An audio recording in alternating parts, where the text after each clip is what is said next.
Good morning. That wasn't good enough. Come on. Good morning. There we go. My name's Tom Copping. I'm the CEO of Verition. Some of you know me, some of you may not know me, but hopefully I'll know all of you by the end of the 3 days. So, distinguished Director Generals, colleagues in Resilience, esteemed private sector partners, and honoured guests, good morning. Thank you to all who, in most cases, have taken long trips, cleared your calendars, and made way for another Verition edition, Hydromet Latin America and the Caribbean 2025. Welcome. It is both a pleasure and a responsibility to speak with you today, not just as representatives of institutions, but as stewards of sovereignty, security, your fellow citizens, and solidarity in the face of mounting planetary instability. We gather in a time of intensifying climate crisis, self-serving political actions, blind to consequence, and technological upheaval, but also possibility. The meaning of symposium is not simply a meeting, it is a collective act of dialogue, strategy, and coordination. It is holistic, multifaceted, manifold dimensional, and it must be grounded in truth. There should be no question of choice. In the last decade alone, both regions have lived the consequences of climate disruption firsthand. Dominica, 2017. Maria destroyed 90% of buildings, triggering a national transformation strategy. St. Martin, 2017. Hurricane Irma devastated critical infrastructure. Bahamas, 2019. Dorian erased entire neighborhoods in Abaco. Jamaica, 2020.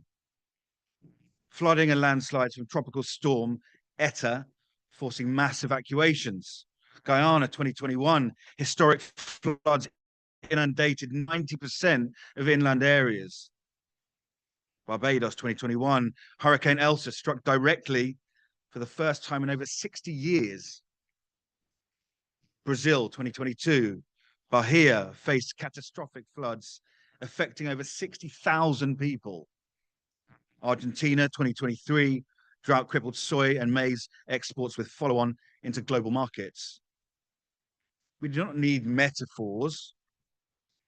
This is not abstract risks. They are lived realities, deeply human, deeply structural. In every instance, it was you, our national meteorological and hydrological services, who stood in the breach of extreme disasters.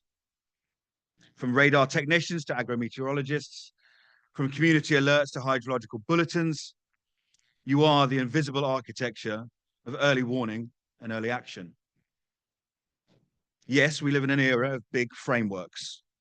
The Paris Agreement, the Sendai Framework, the Global Goal on Adaptation, and most recently, SOF and Early Warnings for All.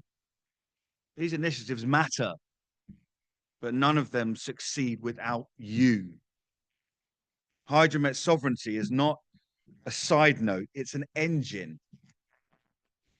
Investment in national Met services generates trust. Trust attracts partners. Partnerships produce data. Data informs decisions, and decisions attract funding. This could be considered the positive feedback loop of climate sovereignty. We also meet at a moment of disruption.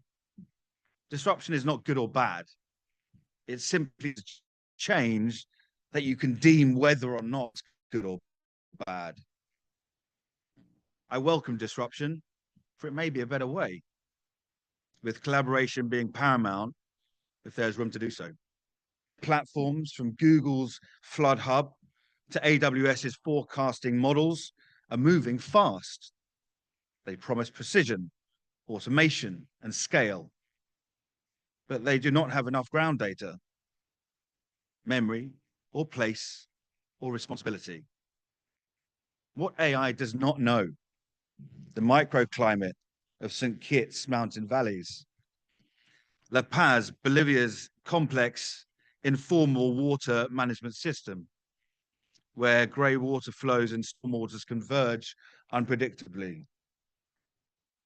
Kingston, Jamaica, and Georgetown, Guyana, with aging infrastructure and colonial era drainage systems that continue to shape how National Met Services, city planners manage flood risk and urban runoff. AI with National Met Services in public-private engagement and public-private partnerships can be powerful and have the potential to be win-wins.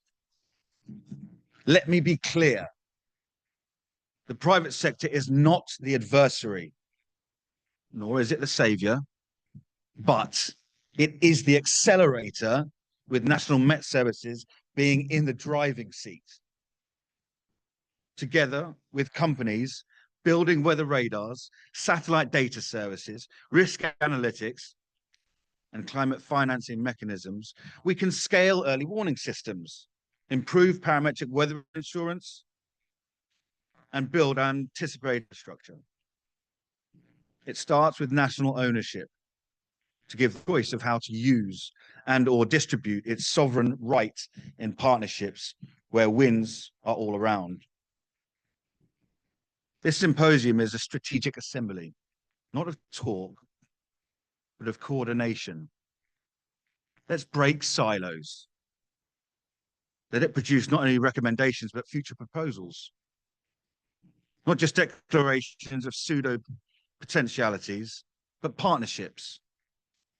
Not just technology showcases, but platforms that function after the event ends. The last mile is the first priority. The last mile usually refers to a final, often most difficult stage of delivering services to communities, whether it's the internet, infrastructure, or early warnings. From the last mile to the first means that people and institutions closest to the impacts, local communities, National Met Services, should lead, not just receive. Not even be questioned that a bottom-up approach to climate governance, starting with countries and communities, not global agencies or donors, should be a fundamental right. Climate sovereignty means ensuring the Caribbean and Latin American nations control planning, priorities, rather than at times being passive recipients of external models and funding decisions. The Caribbean Meteorological Organization does an incredible job. Reclaiming is a powerful decolonial term.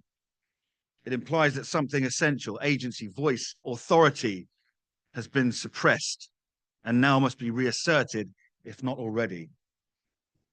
It's a call to connect the local last mile with the strategic first mile of planning and finance, so that climate solutions reflect a lived reality, not just models and targets. When I talk about the last mile, I'm speaking of more than just logistics alone. I mean the mother who needs to know when to evacuate. I mean the fisherman who needs to decide whether to launch the boat or not. I mean the teacher who needs to know if she needs to turn her. This is not just a technical issue. And please hear my words on this sentence. This is an ethical mandate. The last mile is not only the hardest, it is also the most sacred. And you, as key stakeholders and climate leaders, are its custodians. Let us reclaim climate governance, not as a hierarchy, but as a network. Let us see this symposium not as an end, but as an inflection point. To the donors, fund systems, not climate-related events. To the tech providers, co-design with context. To the National Met community, lead with pride and vision. Forecasting this storm is not enough. Together, we must forecast the future that we want. Hydromet LAC is now officially open. Let's get to work.